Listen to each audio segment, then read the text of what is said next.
I know we laughed when my girl Ray said that, but you see what the negative consequence is of thinking that. If I'm not outside, if I'm not producing, if I'm not on the track, if I'm not number one, if I'm not doing it, then I am nothing. I am nothing. I've wrapped up my entire identity in this shit. And shoot that Cole again. That was the same shit that we had to watch Cole go through in live living fucking color. Like, cause he didn't go nowhere and go process that shit, which would have mean he would have never did the shit that he did in the first place if he would have got a hold of that shit well before the battle. If you knew you felt some type of way after fucking control, because this shit got to do with control. This shit has to do with the fucking control verse from 2012. 2012, we have had to deal with this shit because niggas just didn't want to go in the booth rap. Oh, I thought we were friends. I thought we were cool. And oh, well, we can't be cool if you're talking about you want to end my career on what? Bitch, that's what we are supposed to do to one another. Like, that's what we're supposed to do. So then back up, Punch from TDE was just on the Joe Budden show. And Punch basically had to retell again the whole Diddy J. Cole fight thing, right? Because the whole narrative was that J. Cole was protecting Kendrick from P. Diddy. But everybody who was there, including Punch and all them niggas, like, that's not what happened. You had some words with that nigga. You stood up for yourself. He's a bitch ass nigga. Had you rolled up and rolled. Niggas cleaned that shit up in less than 60 seconds and the party went on like you never fucking existed, nigga. Like, on top of the fact that before that fight even happened, you and Kendrick had a talk and you was mad at Kendrick about the verse. Cause he was like, why the fuck Beige 1 and Beige 2 been fucking mad about this shit since 2012, have been texting each other on the side, talking shit about this nigga, while J. Cole gets to stand in the middle and act like the benevolent, nonpartisan friend until we actually see what the fuck be going down. Because how everything went down and how you have defended this nigga, I know you was talking shit. I'm a woman, nigga. We've been playing this game since fucking middle school, where you phone with your friend, but that bitch on three-way, silent. Yeah. She on mute. Okay, that's what the fuck has gone on here. You thought you could still play the game, be friends, be in the middle. No, both of these niggas are looking at you like you can't be in the middle. You got to pick a side, and you chose your side. Get back to this shit. Just wrap up this melting cup of ice, bro. Just drop this shit. You ain't even released a single. That's how I know this nigga's scared. It's crazy, child. Because that's what's happening. He's sweating like he's perspiring on the side of the cup, bitch. It's all there. So this nigga ain't even released a single. You know, normally we'd have a single by now. It's been out for like at least a week. You know, something. You are so afraid, and you're such a fucking victim. Like, the internet talking about you. Yeah, you made a new genre. You made a new genre called victim rap. Like, that's where niggas is at with you right now. They're saying that you out here making victim rap.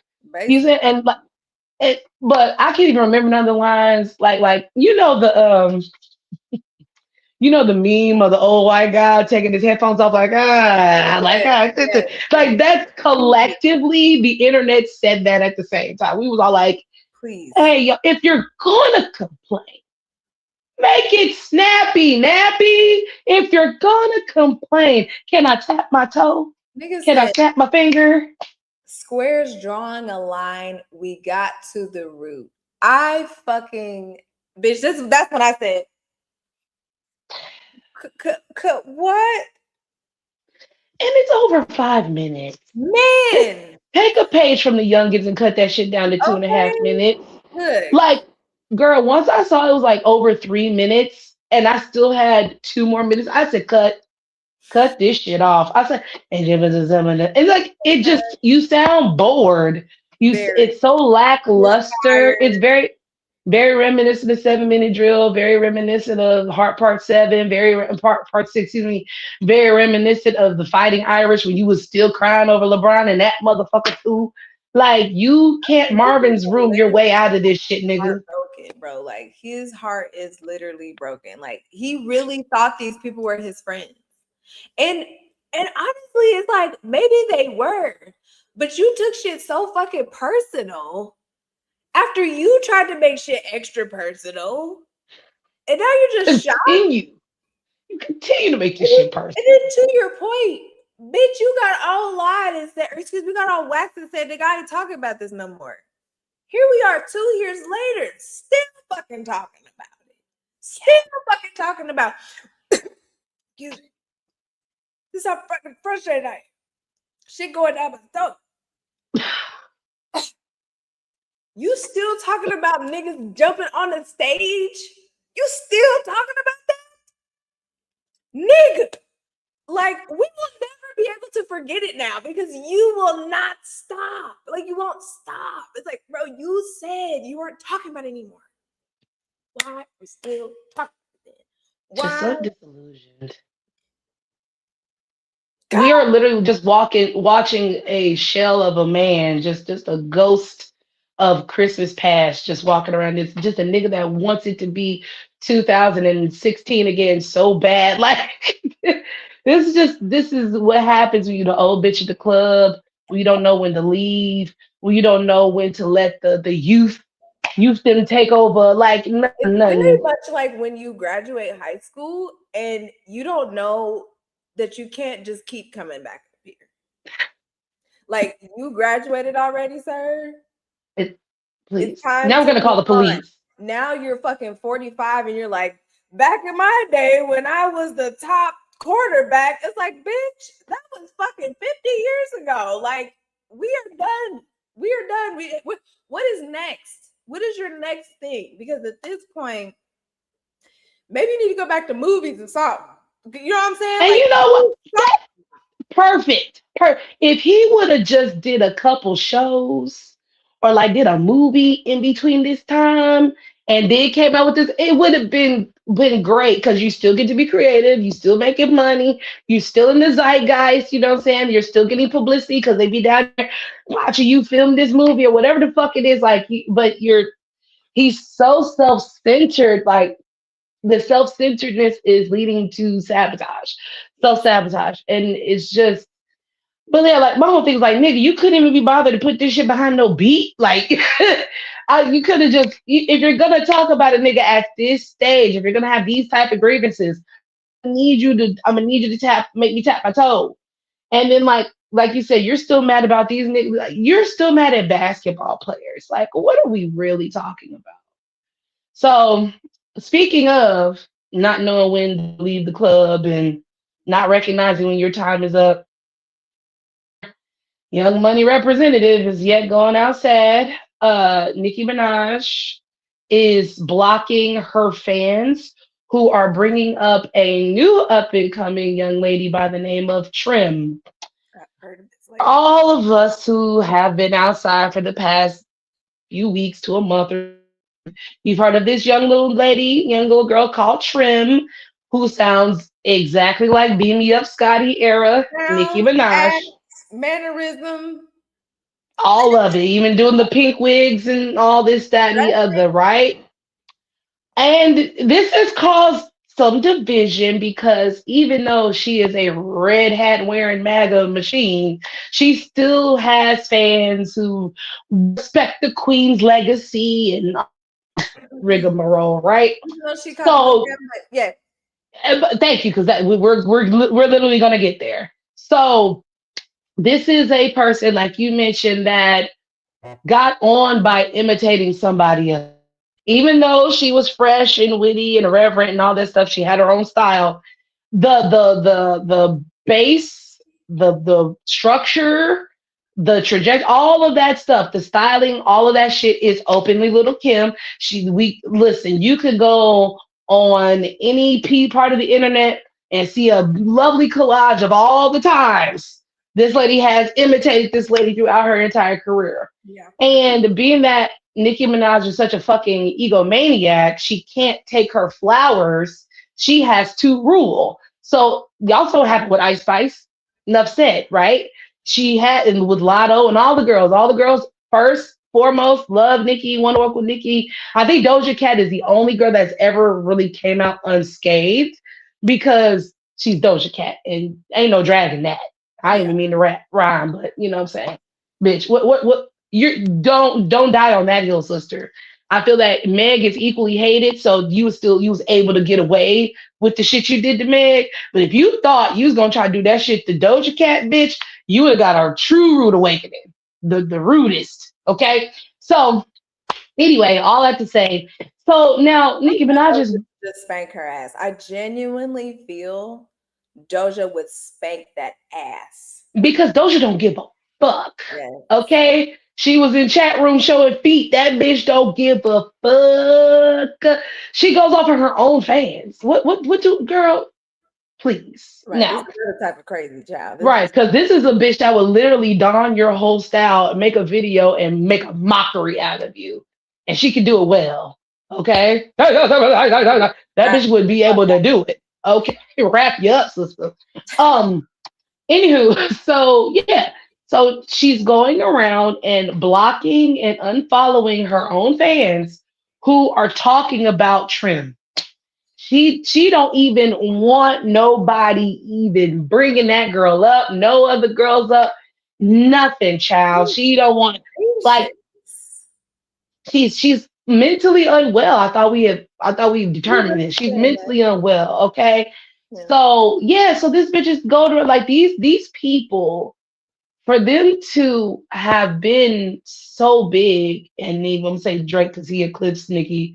Yeah. For these folks to be as big or as big as they are, whatever, handle fame and success in such detrimental ways. Yes. But then when you think about who is their fearless leader over there, Lil Wayne, it makes a lot of sense because he too is a victim blaming, He does this. codependent, drugged out. You know what I'm saying? Like, but you see what tree he comes from of Birdman and being groomed at a young age, allegedly being groomed at a young age by this gentleman. I don't know, gentleman, by this nigga, and Tony it Braxton's son, tricked which is still very, but anyway, I'm sorry. Tony. Okay, I'm sorry. I forget about that ever being a thing until somebody brings it up to me. And when people bring that up to me, I'm like, So random. It's random. why? Money. Anyway, so yeah, fuck Drake, fuck Iceman, fuck Pink Wig, fuck MAGA, fuck all that hating shit, fuck all that victim shit, fuck all that shit. Just remember who y'all are. Remember who y'all are, what y'all did, the gumption and the fire that it took for y'all to get to where you are and go back to that. We are not saying make it feel like 2012 again. We're not saying make it feel like 2016. But fuck, where is the passion? Okay? You motherfuckers are on autopilot. Y'all been on autopilot and And you y'all need about to to crash the admit that. plane. Stop fucking trying to do shit, taking the spotlight from people who genuinely have the passion and genuinely have the drive and genuinely out here just changing the fucking the landscape of shit, and you just want to go back and do the same shit and talk about the same shit, do the same shit. You don't do nothing different. You just want, no, I just want to be the best still, but you're not anymore. It's over. It is. But it didn't even have to be over. All you have to do is go sit down for a little minute and then come back and let us miss you. Like, it doesn't have to be over. You just gotta know when the fuck to go take a break. Look at Rihanna. Motherfuckers are in the streets begging and dying. And when are you even Act 3 with Beyonce? When are you like y'all don't have. And the only reason why you have this attention right now, Drake, is because we literally just want to hear what the fuck you got to say after 2 years. But after this, the drive to want to go hear new music from you will take a severe dip. And you are the reason why that's going to happen to you. One thing we did forget to mention, though, I feel like on Just the Sip a few weeks ago, is how Mr. Petty is no longer in the house. I didn't know if that was correct. I didn't know if that was true or not. I thought that was like rumored. I haven't seen nothing else about it because then somebody else tried to offer an excuse of like, um, oh, like no, he's not left.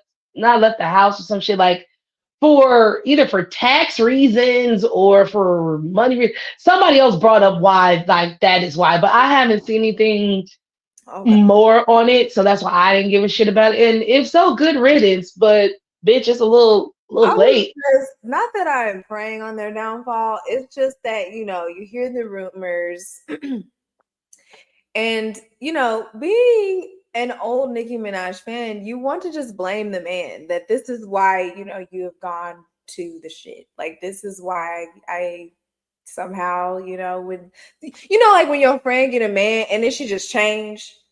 It's just like she is not the same anymore. The conversation is Mm, different now. It's like this is I feel like that's what happened. Like she got married and yeah.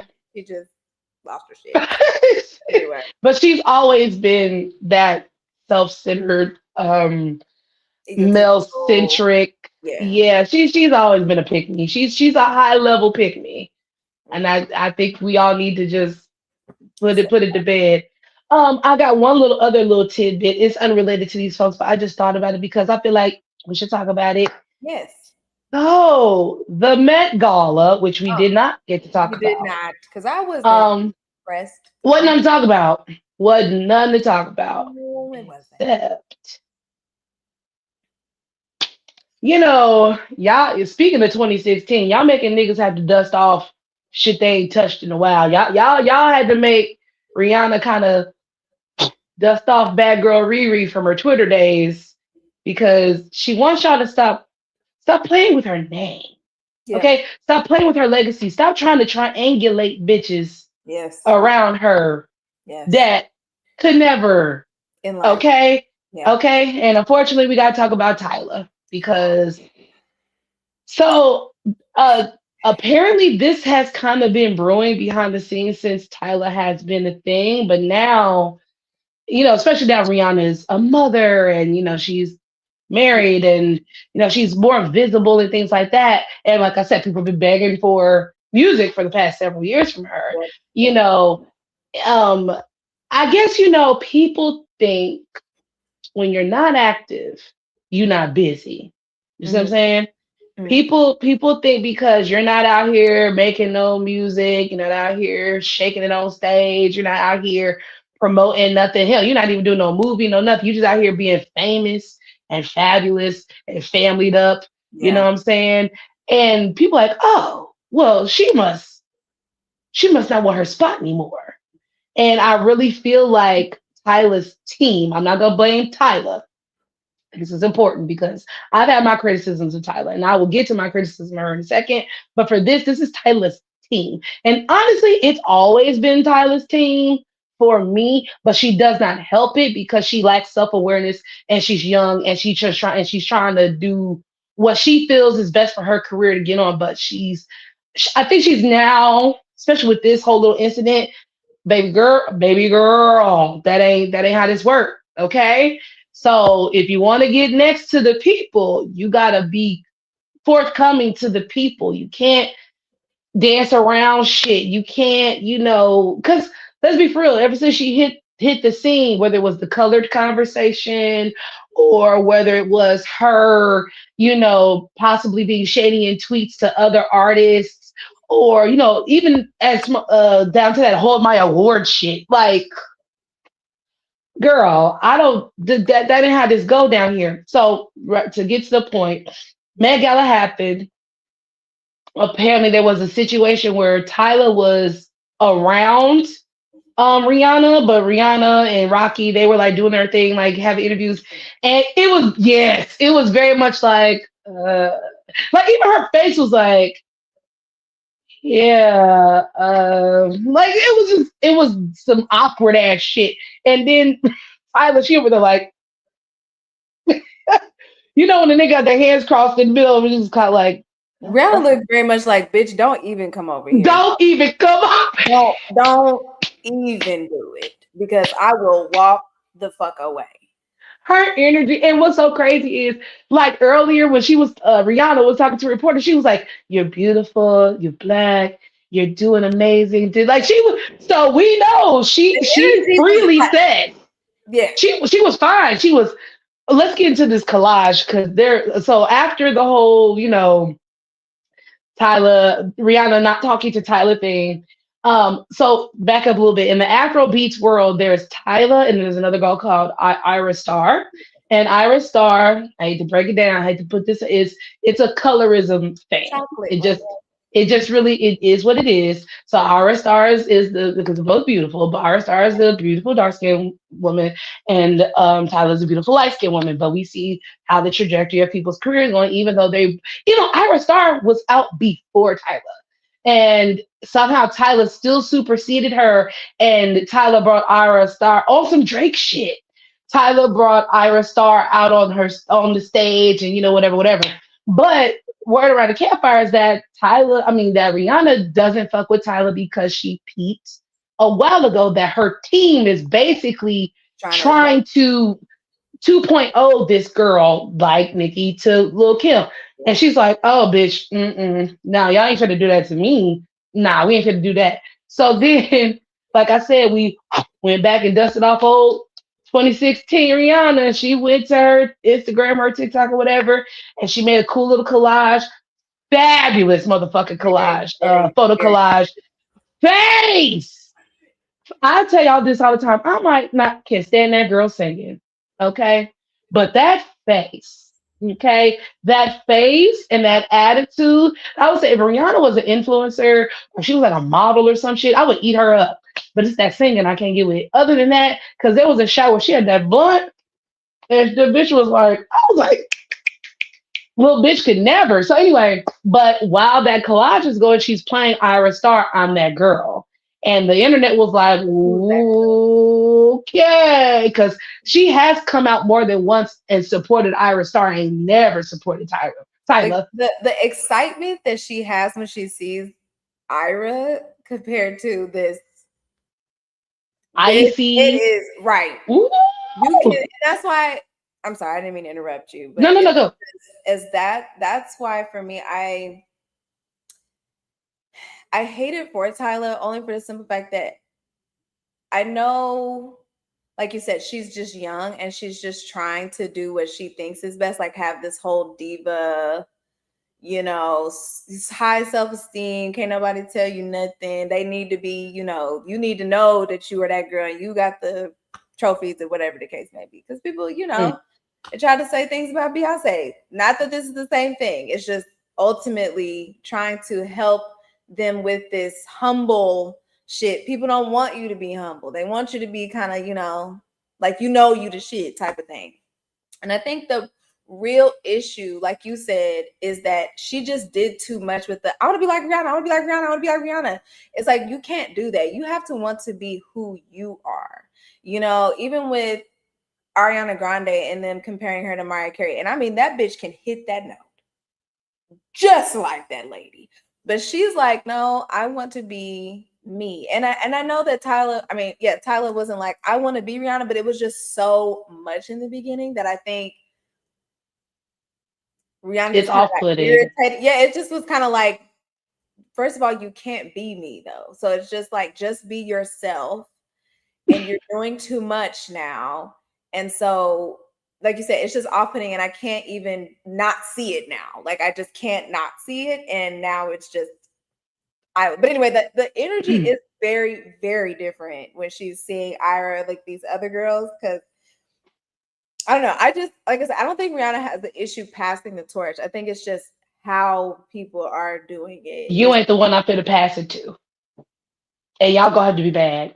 But nobody's gonna be mad at me because I'm fucking Rihanna. You the one to pass it. You not finna just come over here and think you about to just, you know what I mean? It's like, no, but you should have asked first or something. Yeah. You know what I'm saying? So I just thought that was kind of funny because I hate how people want to be xenophobic when they come to their critiques of Tyler because this ain't got nothing to do with Africa. This ain't got nothing to do with Africa. This ain't got nothing to do with South Africa. None of that shit. The whole thing about it is because of the colored thing was because we have to make you and other people in the diaspora understand, which all of you try to break into the Black American market. This is not a fucking secret. Look at Korea. Everybody wants to be a part of the Black American music market. That's not a fucking secret. However, comma, when you are coming over here to the people that you want to ingratiate yourself with, there's rules, man. There's a certain way to go about it. Because what bothered me about it is, again, when you're young and you don't things that is also very detrimental because all that shit could have been cleared up. Like the Breakfast Club interview, she could have been like, no, it's okay. I can answer it. You know what I'm saying? Because that would have shown that you are aware, you're participating, you get it. Even Lotto had to do that. You're acting entitled to this thing because you have your fans or whatever over in there in South Africa. It's like you think you skipped a step. Like you're like, no, I can automatically be this because I have that. And it's like, no, it's not how it works. Like even Lotto had to change her name because and she's a Black American girl from the South, half white. We still had to tell her, hey sister, this name ain't cute. I don't give a fuck what your daddy said. It's not like nigga. You're not gonna take the power back. We're not doing that. Stop calling yourself that. Same thing is we both have been victims, whether in America or Africa, we both have been victims of the same white supremacy, white power structure. These people both called us colored. The difference is the Americans said, fuck that, we're not colored. Right. And while we was trying to be there and advocate for you motherfuckers during apartheid, right. Okay, while they were still calling you colored and taking your fucking land and all that shit. And we had been to pass the Civil Rights Act 20 years prior to that, nigga. So it's like, if anything, you need to understand what stock of niggas you dealing with. Okay, we that's why I'm gonna go a little tangent. I do feel like that's one of the main reasons why we have a diaspora war is because good old American arrogance. It did work for niggas. It has worked for niggas to the fact where we demand our respect. Yeah. Unfortunately, in the diaspora, y'all demand your respect from other Black people, but you don't demand your respect from white people. You don't demand your respect from the structure. Right. You know what I'm saying? And when we go out and go abroad, that's why we get treated differently. And I use that very loosely. But in certain places, we still get a little nugget of the benefit of the doubt just simply because we are Americans and we're not Africans or we're not, not whatever in another place, because the way that they treat us and them, they know that they're not really going to fight back. They're going to be more docile. They're going to be more like, oh, I'm just here to have a good time. We are too, but I'll smack the shit out of you. I'm willing to get caned in this country for beating the fuck out of you because I need you to understand, bitch. This is not what this is over here. So just to wrap all that up, it's a cocktail of things. Her entitlement, lack of self-awareness, and not a willingness to accountability, lack of accountability, lack of self-awareness and entitlement. And just for this situation, then you go on live or whatever, your TikTok, and you're trying to form this, oh my gosh, I just woke up. Oh my gosh. And so like everybody knows I love Ree, I love Ree. And oh my gosh, but I just kind of was like, and I mean, I can see her point. I don't want to dog her out completely. Like I see her point. And maybe you was nervous. You shouldn't have said nothing. That's the whole thing. You could have just kept that shit in the drafts. Bitch, your finger shouldn't even hit the button to do that. You know what I'm saying? All this shit, y'all still ain't learned from Beyonce. Put it in the music, god dang. That's it. Say nothing. Just put it in the music. That's it right there. For real. Because yes, we would have much rather heard that over Afrobeat. And you know what I'm saying? And yeah, bitch, good luck, you know what I'm saying, with the Navy. Because bitch, if you want to go against the Navy, good luck with that. And the Navy is like the Beehive with AKs. Yeah. They don't play the Beehive will just read you down, whatever. But the Navy is violent. Yeah. They choose violence, nigga. Like you gotta remember who the captain is of the motherfucking Navy, and that's how it's going down. Okay. And I'm sure because Rihanna is from Barbados and like that whole thing with England owning them, all this stuff, like she really just don't play that colorist shit. Like even though she's a beautiful light-skinned queen, her stuff is just kind of like bitch, my grandmama was this color and I don't got time. You know what I'm saying? My baby daddy is this, you know what I'm saying? Like she just gives, bitch, you really gotta Fuck be out of fucked up. here. Yeah, because you Mhm. ain't near experienced what I've seen, and you're not even using your privilege in a way that can help your people. Yes, yes. Furthering Because you. like whole thing, when you know you have a certain type of privilege, Yeah, it's on you to know how to wield that privilege. that's You know what I'm it. saying? And you're not gonna be right all the time. Right. Everybody's not gonna like it or whatever. And people, either people not gonna like it because they don't like you taking up for the other side, or people ain't gonna like it because they feel like you are pandering. Yes. Lose-lose situation Yes. either way. Even when you are the opposite and you're taking up for those people, they're like, oh, what, you trying to feel close to this person by proximity? No, I just, this person's a It's person, the right thing and to I do. don't, it's just, yeah, it's just the right fucking thing to do. Like, so it's like I have my issues with Tyler, but my issues ain't never been because she's from Africa. My Yeah. issue ain't never been because she's young or light skinned or small. Yeah. Those are, and them ain't never been Yeah. my issues. Where my issues like It's how entitlement. talking, how you making little, because even little shit that she did with Chloe Bailey, Yeah, you know. that was unprovoked. Like, bitch, now look, Chloe don't bother nobody. What the fuck? That girl, And she been in the motherfucking game since nay high. Okay, so leave that one alone.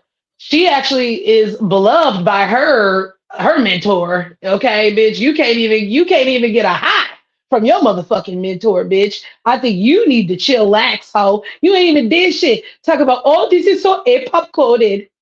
Bitch, don't nobody know shit about A-pop. I ain't even seen shit pop about A-pop, bitch. I ain't even seen A-pop up for A-pop, bitch. What are you talking about? The only reason why I even know you got an album coming out is because you tried to shade Chloe, bitch. And you both were styled by the same fucking makeup artist. Duh. There was gonna be some similarities there. But even then, bitch, she had to tug on your wig and say, this is my inspiration, bitch, not you. And this is what we're talking about, Tyler. This is why you will not be successful in America. You got to take your ass back to South Africa because that's where it's going to work for you. Yeah. Real quick, not that I want to circle back on here, but I just wanted to say one more thing that really pissed me off about that Drake diss or Drake song. This motherfucker said, y'all, he said some shit about being Jewish and y'all are trying to Nazi me. Oh, I mean, just anger. I Anger just, in my ooh, face. Like, nigga. that's like with what the fuck J. Cole talking about, y'all go respect the mulatto and my mom, like something about crackers or some shit. I'm like, y'all, biracial bars, Logic, all of y'all, biracial Oh, bars are literally some of the worst fucking rap bars I have ever heard in my life. There, in I the ain't met world. one of you mixed motherfuckers that has ever made being mixed cool. I ain't heard not one of you say nothing clever about your mama being white and your daddy being black. I ain't heard not a Lotto ain't even came up with no. She ain't even touched the shit. After she changed her name, she was like, "We ain't even gotta talk about that no more, bro. Yeah, We ain't gotta yeah. talk about." Y'all know No, my mama white. don't Y'all bring know it she's up. white. She was 15. My daddy was black and he's 17. And y'all already know what the deal is. All right, cool. Because because I also think it's because she is at least quote unquote black passing. You know what I'm Mhm. saying? She is much more in tune with her nigga side, even down to the ratchet baby mama shit she doing now. Unfortunately, she's very much in tune with her nigga side. So it's like she doesn't feel rapping about her being mixed. You know what I'm saying? But these niggas have the need to keep rapping about being mixed, and it's the worst shit I've ever fucking heard. I'm so tired of y'all. Go Me. seek therapy, Fuck is please, please. our next topic. Guess we could talk about Mr. Nick here or Mr. Chud. Yeah, Ding Dong, the stupid motherfucker is caught. So for those who don't know, there has been a white man on the loose for the past maybe year or so, and he goes by the name Chud the Builder. Chud originally reached infamy when he was recorded by a mother-daughter in a vehicle that had some sort of like road rage incident. And he walked up to, I mean, I walked up, drove up to them and put a cross out of his car and started calling him a bunch of N words and, using God and all sorts of stuff. And of course, it was recorded and reported, and he lost his job. So then I believe COVID happened after that, and then he just ain't never been able to get right. He had the bright idea to listen to Nick Fuentes and any other red pill. I'm not red pill, any other white supremacy red pill guys you want to think of, right? So he got the bright idea that, you know what, in order to raise money, I'm just gonna walk around and film myself harassing black people with a firearm. And if they decide that they want to actually do physical harm to me after I have verbally assaulted them, I'm going to brandish my weapon and say, get away from me, nigger. You're chimping out. You're chimping out, niggers. You're chipping out. And he has been going around provoking people for the better part of a year plus doing this shit. Wow. And any time where somebody physically confronted him, that he would call the police. He wouldn't even use the gun. He would just harass people, show the gun, call them the N-word, say they were chimping out and all this other type of stuff. And then if they got too close, he would call the police, right? So in this recent incident this week, it went awry, like we all have been saying. I'm trying to remember that part. Let me get back to, because I need to get through this. But this man's been going around harassing people, calling people R's and stuff, right? And he ran into a gentleman who was also strapped. And they had a confrontation, and Chud goes to shoot the man. He does hit him, but they're non-fatal. But not only does he shoot the man, but he also fucking shoots himself.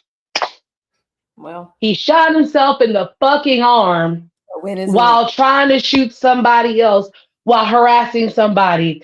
And now he's being charged with attempted murder. And I'll have to say it's good riddance.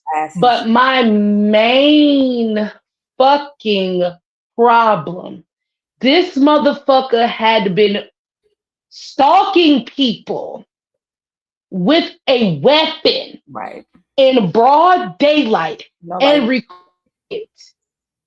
And it had to take somebody actually being harmed by the firearm before y'all did anything.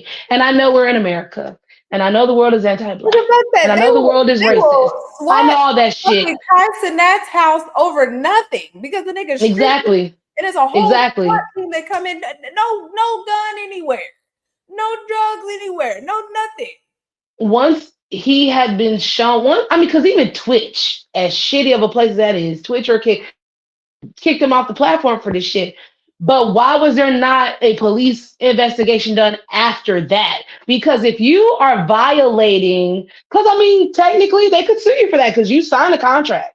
Anytime that you hit I accept, you signed a contract. You signed a digital electronic contract that you were not going to do the things kick you off the platform for. And if you're doing something that is physically dangerous and potentially fatally harmful to people, they should have been bound by law to turn that shit in and get this motherfucker arrested and off the streets.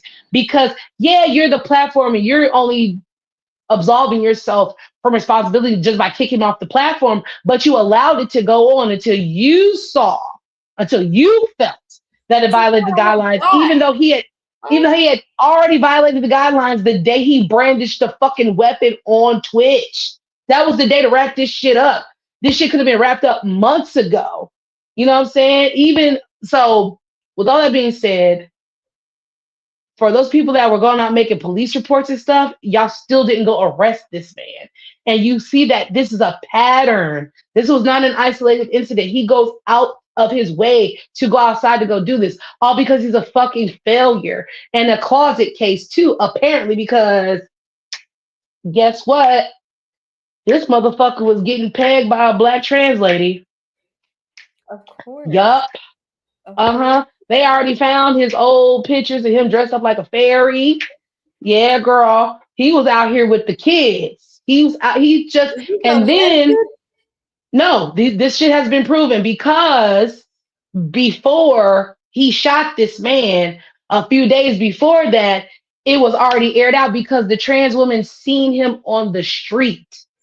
She seen him from her car and said, "Don't I know you?" Ain't nothing worse than when a motherfucker be like, "Don't I know you?" Because now you from what? Somehow. Yeah. What? She pulled the "Don't I know you?" Yeah, yeah. Remember I fed you and place stay. This is that and the other. I used to sell you weed and this is that. Oh yeah, and he's trying his best to act like he don't. He knows her, but he don't know where he know her from. Like first he tried to act like he didn't know her. Then he's like, "Oh, okay, I kind of remember you now." Like, nah, bitch.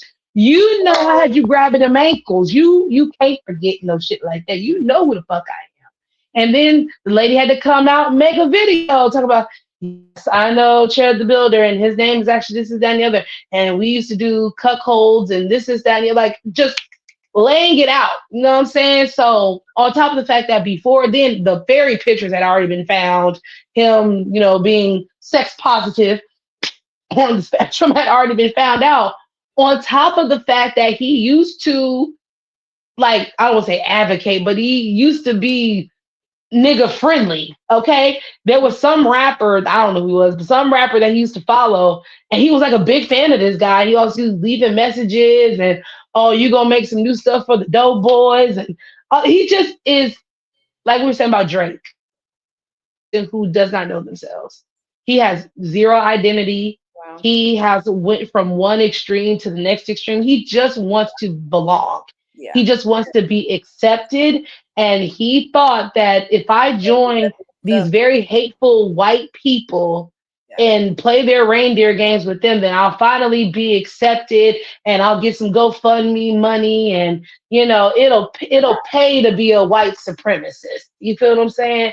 And he's finding out that it don't pay. In fact, it don't fucking pay. So we got this video. Let's see. Well, did you have anything you wanted to say before you played the video? Anything else? I think not really, just because I don't know any of these people. Thank the Lord. But it's just never surprising to hear that the self-hatred has taken over so much that you have to now outwardly hate people that you actually admire and want to be like and want to have things with. But again, the self-hatred is just so much, and that's what's just frustrating, because it's like, nigga, you got to love yourself. Like nobody can literally do anything. Like it's literally like, this is our you now. And the fact that, like, we have to hope that one day you'll wake up and say, you know what, self, I accept you, even though you're white and you have a small thing and nobody probably wants to, anybody that you like really wants to give you the light of day unless you're giving them money to stick it up your butt. It's a hard pill to swallow, but you can do it, sir. You can do it. I promise. I'm sure he can swallow. Much more happiness. But anyway, So this video that she's about to play is a clip from his mentor. Everybody getting curved by their mentors left and right today. This is crazy. So by his mentor, Nick the Devil Fuentes. And for those who don't know, who've been living under a rock, Nick Fuentes is a highly unapologetic white supremacist. He enjoys saying nigga and all. So he's very incendiary. He likes to provoke and all that. But he does it from the comforts of his fucking studio. He don't go outside and willfully provoking things. And I just thought this was a very interesting take from somebody like old Nikki here, So go ahead and play the clip and tell us what you guys think. And people now say he's a martyr. He's a martyr. Well, the black people were chimping out. Well, I don't know. If I were standing around and a black person was live streaming near me and they started saying things offensive to white people, yeah, maybe I would feel a certain type of way about that. Maybe, isn't that sort of our whole thing? And there's something ironic about that. You have a lot of people who are pro-white, And it's all about racial pride, and it's all about beating their chest. And it's all about saying, oh, you know, I'm white. Don't try that stuff around me. Don't insult white people around me. So much racial pride. But then there's this double standard where it seems that white people want to go out in some cases and offend the sensibilities of other people. They feel emboldened, for example, to use harmful stereotypes about other people, say racial slurs about other people, be provocative towards other people, and that's fine. That's free speech. That's funny. Hey, man, can't you take a joke? Hey, man, it's just a word. And when black people get pissed off or take umbrage or they attack, oh, well, you're chimping out. But then when the roles are reversed, if somebody says something anti-white, if someone says something exclusionary to white people, it's those same white people that puff up their chest and say, how dare you? You would never say that about a minority, this, that, and the other. How much abuse have you? Let's just be perfectly honest. Let's be fair. A lot of people aren't going to like this monologue. I don't care. This is what's fair. This is what's true. I see on the timeline how many out and loud and proud white people are saying Indians are fucking Jeets and blacks are niggers and Mexicans are spics and all this kind of stuff. And making jokes about you shit in the street and you like watermelon and all this kind of stuff. And they're the same people. They don't want to hear anything negative about whites. And how do I know that? Because I say negative things about all groups of people. And it's the same people that die laughing when I make fun of one group. Ha ha, that's hilarious. I love when you say nigga. I love when you do that bit. I love when you say you're not going to go to the gas station if there's black people. That's hilarious. When I say Polish people are slipping on a banana peel or they can't change a light bulb, it's the same people saying, hey, man, you're anti-white. You say Albanians aren't white. Fuck you. So which is it? So I actually don't know how helpful it is to bring that into the real world, actually. I don't actually know what that's doing for anybody, him, the people involved, the political discourse in America. I'm not sure what's positive about any of that. All right. Well, I mean, I am, I guess I appreciate what he said. It's kind of hard to have a real feeling about this because, like you said, it's just interesting. Like, I just find it interesting. I mean, what I will agree that, a lot of people who love when you say the N-word and love when you make fun of other people, that they don't like it when you make fun of them. So I'm glad that he was able to make that observation.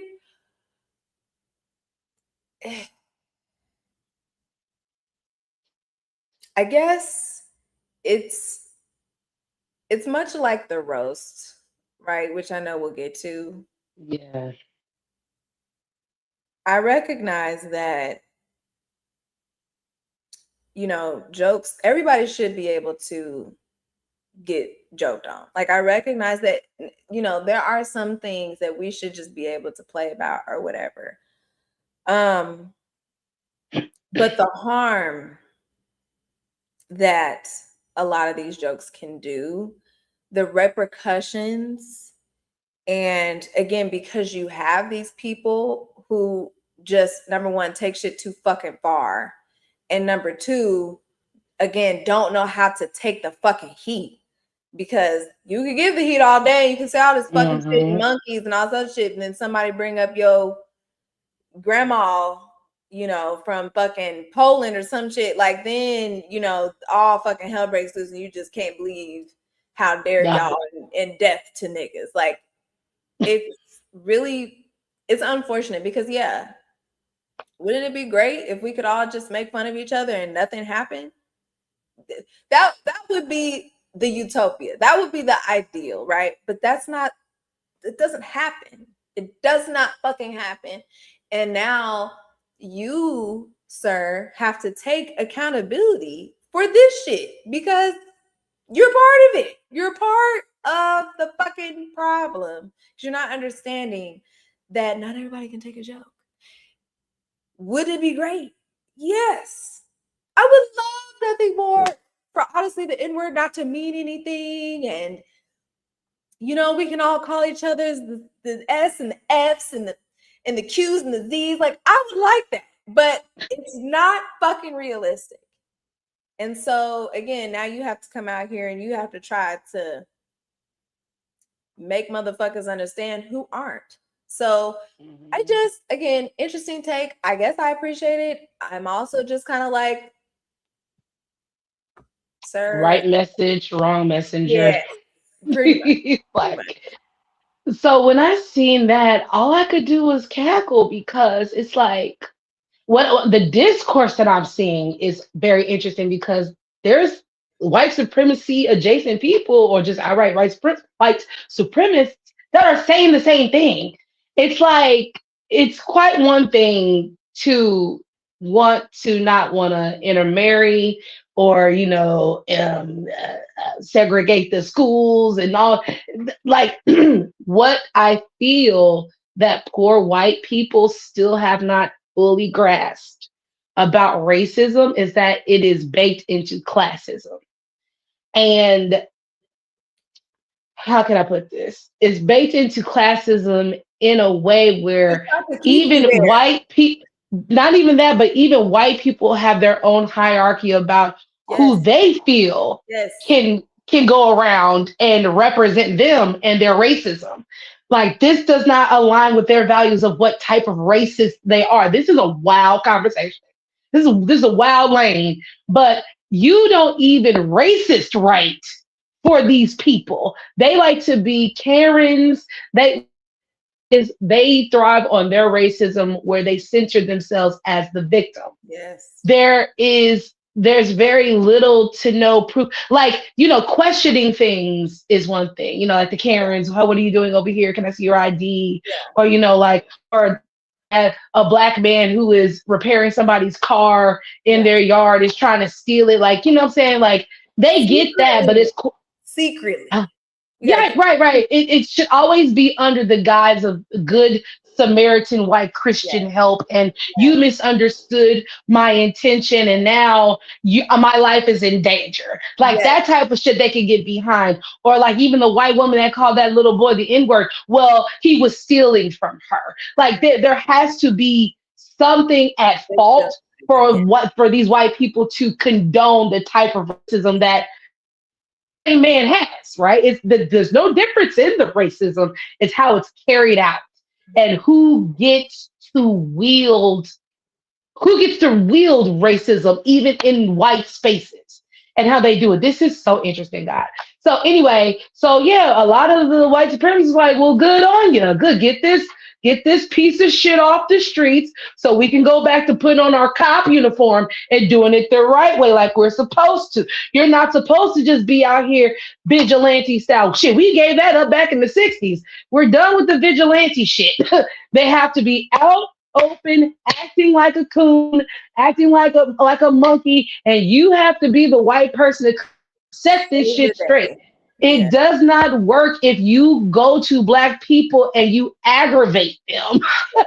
They can't. They don't get down with that. So I just thought that was really repercussions of that. Like you said, as a victim, you can really kind of control the narrative a lot more.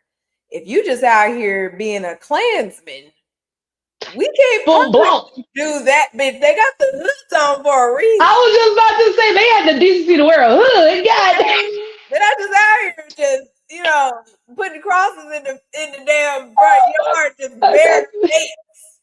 Okay. No. I can't show my face because I'm, the mayor. So they had enough sense. God dang. Bitch, how you gonna be racist with class? This shit crazy. There's a right way and a wrong way to racist, and you're seeing the difference. Last point I want to make about that before we move on, because it does go into it.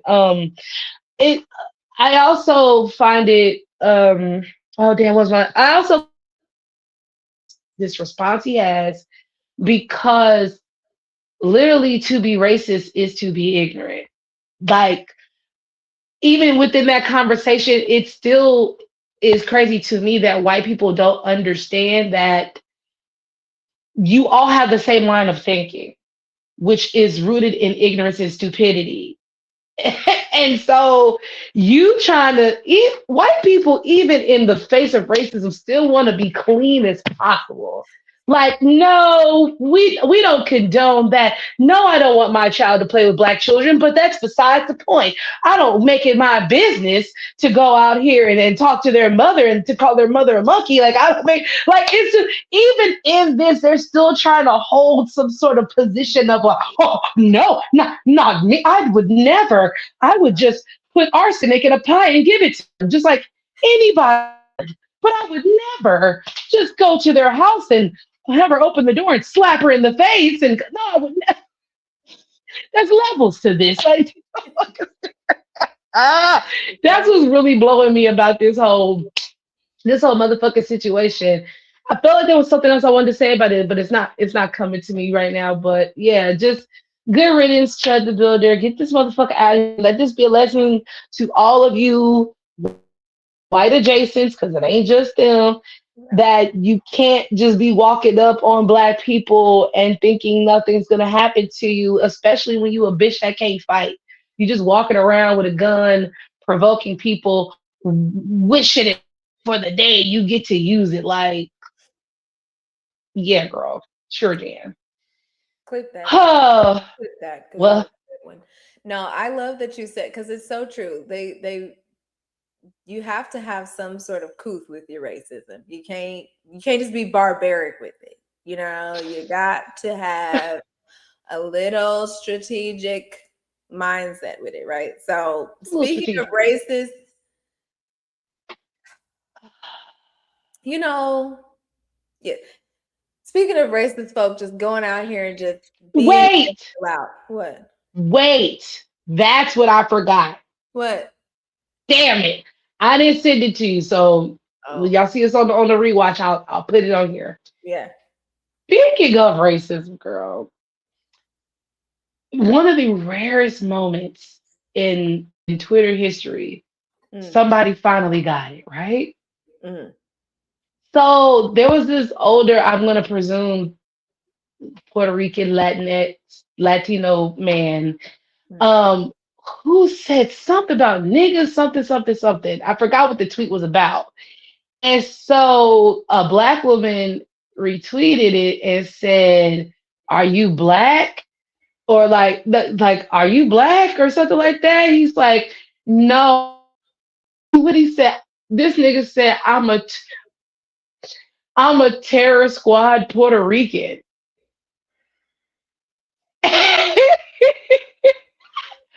First of all, you know that's fucked up with we gotta pull Fat Joe's motherfucker inadvertently because this nigga said terror squad, and we've been telling that piece of shit for several years. Hey, chill on the N-word, bitch. But it's kind of like you can't really tell a nigga like that because that train been there at the station. I mean, he's 60, he's damn near 60 years old. You feel what I'm saying? So, but the fact that you think that those particular Puerto Ricans, I mean, they do have a past, whatever, because they've been saying it for so long. But the fact that you want to be down with this group that have their own black friends, that have their own relationships with black art and culture, to where it's been excused so long for them to say that. Who the fuck? You can't just say I like the chud nigga. You can't just say you belong to said group and then join in on their reindeer games of how they get down with their racism. That ain't how this works. So I'm a terror squad Puerto Rican. And she said, "Oh, okay, so no, old spick." And that he got mad when she said that. I'm sorry, what YouTube. And she got mad, and he got mad that she said that. He said, "Whoa, like what's all this hostility about?" Or like, "Well, why you saying that to me?" And she and another black woman retweeted that. She said, "You literally said niggas." And so he was just like, "Oh," and like in 3 tweets or less, the nigga got it. He was like, "You know what? The last tweet said, I will no longer be saying that word from this day forward." Yeah, because that's the thing, especially on top of the other people, the other POCs.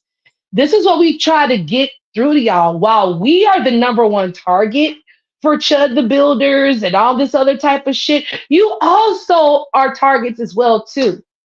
And you think by voting Republican, you think by being colorist in your own community, you think by saying that you're better than Black Americans, you think by, you know, over sexualizing Black men's body parts and their dark skin until you get mad at them and they a bag of monkeys and all this other type of shit. Y'all get so comfortable doing that type of shit to where you think that because by virtue of you also being a person of color, that you are also a nigga, because for the ones that understand how white people treat them, oh, you treat us like Black people. Not necessarily, but you understand you are in an underclass to white people. And then you have the other side that's just like, well, y'all say it, why can't I say it? You know, like I've been growing up saying it, da da da da da. And so when you have these mindsets, and they think that's why they think it's okay to say nigga, on top of the fact that our cultures are close together and we do intermingle with each other musically, fashion wise, neighborhood wise, and shit like that, to where niggas have been giving out the N-word pass off of the solidarity of the fact that these people ain't white. So much so to the point where they don't understand where you can say it in your neighborhood or around your people is fine.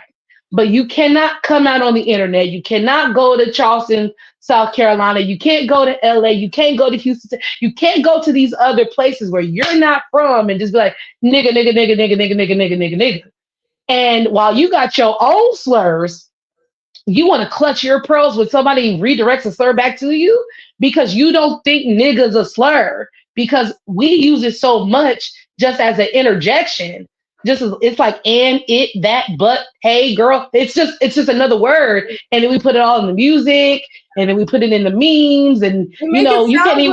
We make it. We do. Great. Black people make suffering sound fucking amazing because it's fucking lit. No, you my nigga. We niggas like that. So they think like no, but it's like we've been to this point, but now politically as Black people, we are to such a point we can't let none of you motherfuckers get away with none of this shit no more. Yeah. Like none of you. So as a collective, respect the collective.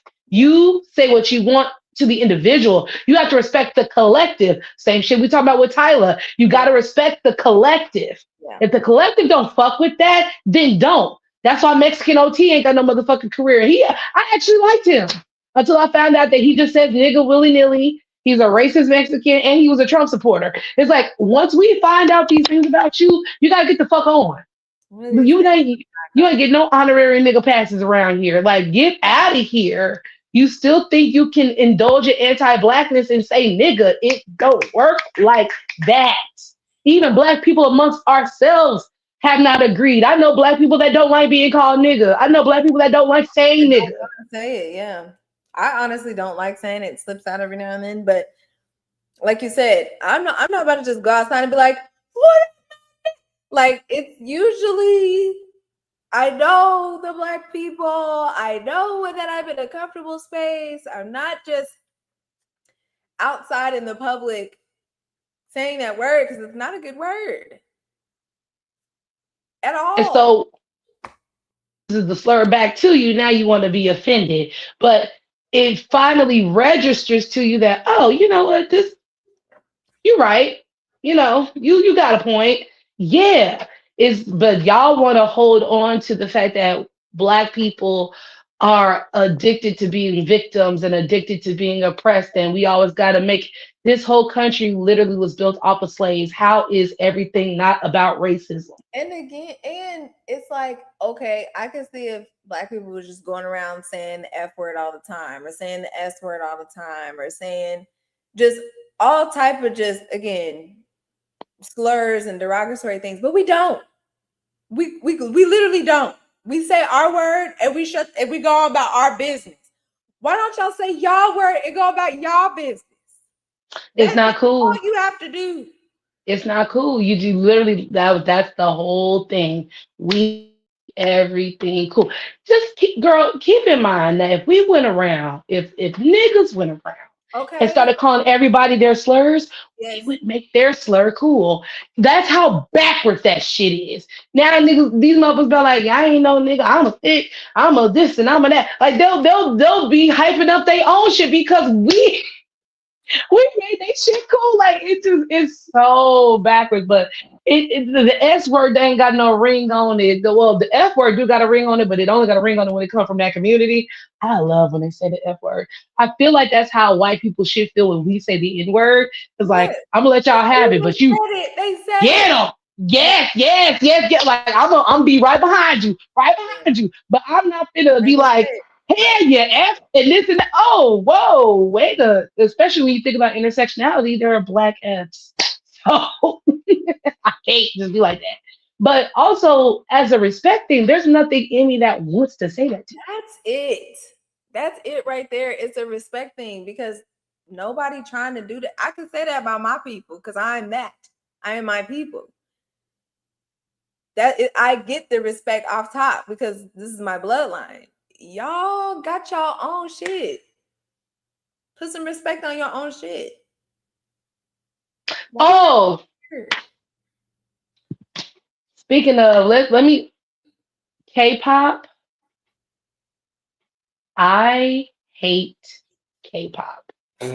I want this shit to stop. Hate the I want you all to get an identity. I want you all to go big up your culture. I want you all to make South Korea the thing, to make Japan the thing, make China the thing.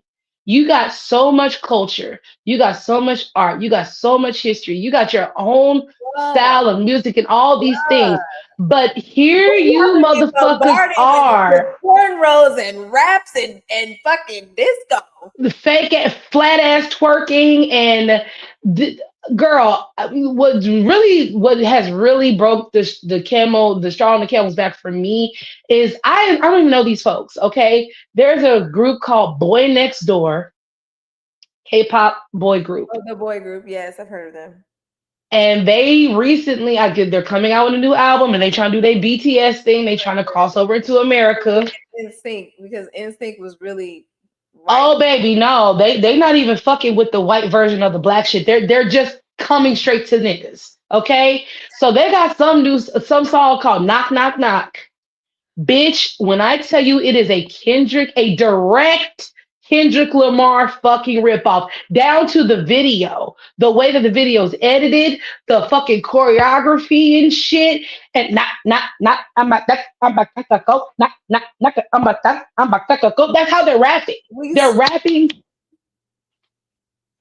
bitch. When I heard that, Oh I my had to remember I only goodness. got one phone and one source of entertainment. That's the only reason why I throw my fucking phone out my window, bitch. Because what do y'all get away from us? Leave us alone. Go find your own fucking identity. And then because this goes into why y'all feel like y'all can say nigga all the time and wear your cornrows because we ain't nothing but a fucking joke to you. We ain't nothing but a commodity, some shit you can put on, an aesthetic. That's all the fuck we are. So you keep wanting trying to come up here to America giving us this fucking hot dog boiled water of bullshit. It ain't even good. Y'all can't, it's not even good. And I'm mad because these are otherwise talented people that they're putting in groups, but all y'all do is just mimic.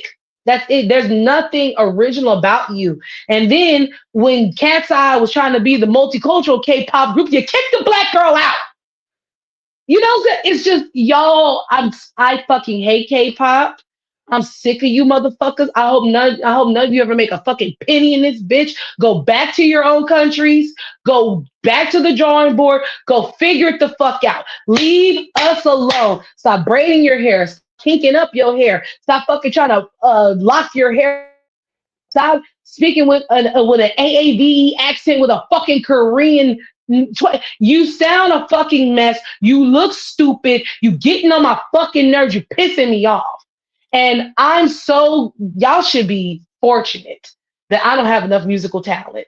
to be out here in the fray. Because when I tell you I'll be on every platform, every station, every fucking channel saying fuck K-pop to my core, I will gladly die on that hill. I will take them shots because you motherfuckers don't move shit in America anyway. So what money would we be motherfucking missing out on? By telling you and your band of motherfucking thieves, get the fuck up out of here. And that's why I was pissed off at Jay-Z, but that's another conversation. They said May came over here and said, "Okay, ne kosegu anera wasta." So they was like, "We can do it." And no, Mhm. no. Them ain't even the same fucking situations. There's appropriation and then there's appreciation. Meg has been appreciative the Yeah. entire time, and she didn't do shit until she knew she had the love of the people to go do some shit. Y'all not even checking the temperature with niggas. Y'all just coming over here just doing it. Y'all ain't featured on nobody's song. Ain't near rapper fucking co-signed you. Nobody's co-signed none of this shit. Yes, finally the black artists that should be out here making these songs are making money off you motherfuckers, but they're still a part of the problem even though they're getting paid. You're still allowing these motherfuckers to blackface their way into making sure that you stay a songwriter, to make sure that you stay a producer, to make sure that you don't never get your monkey ass up there on that fucking stage while these motherfuckers get to come up here and do their best fucking ramen rendition of the shit that we already know how to fucking do naturally. So yeah, fuck K-pop. I just had to say that real quick Fair before we enough. move on. I'm sick of this shit. And they said that their name was a ripoff of Party Next Door. Boy Next Door. That's why he changed it. They changed it to P&D. So now these niggas trying to rebrand themselves as B&D. This is too much. It's exhausting being black because it's like, dude, It really is.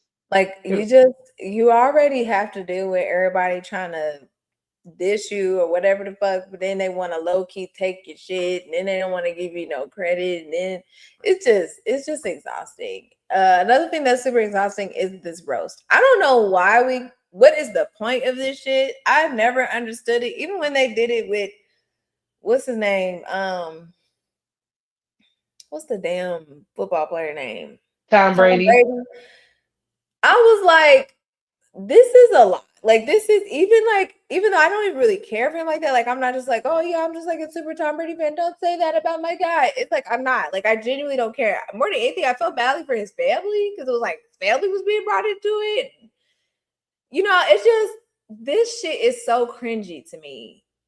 And going back to Mr. Nick Fuentes, saying, hey, I like saying things about everybody and I can take it and I can, say whatever about me and I don't care and it's all jokes and blah, blah, blah. Like, we should just be able to do it. And again, I do agree with you. It would be nice to have equality across the board, but that is not the case here.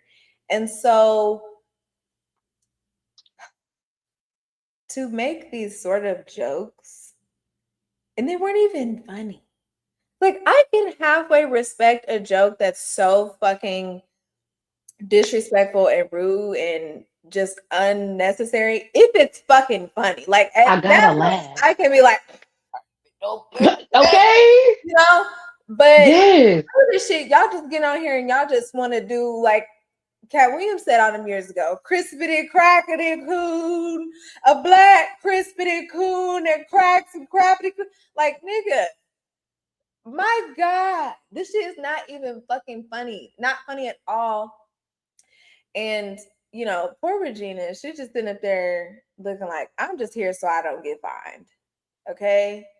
I'm here. I love the fact that nobody had a joke for Regina too. I love that. Because don't play bitch, what is there to joke about? Because she ain't ugly. She's not she no scandals. No, bitch. Somebody said that bitch must be able to fight because nobody. Ain't she from Baltimore? Or she from I think she's from the DMV, something like that. So, yeah. Don't let the face fool you.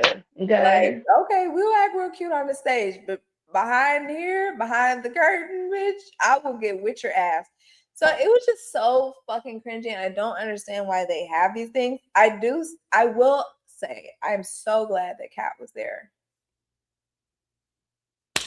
Thank you, Kat, because you were quite only the only beacon of light in that whole entire shit. Everything was just irritating and wasn't funny, and I don't understand it.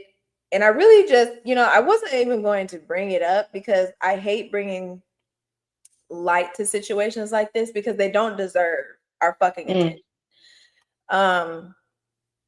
The whole thing about George Floyd and everything, like and that's, again, it's cool and everything like that. Y'all can do all that and joke and shit like that. But then when someone come up and punch you in the fucking face because that situation really traumatized the fuck out of them, like, just don't say that. No, it was all jokes. No, bitch. No.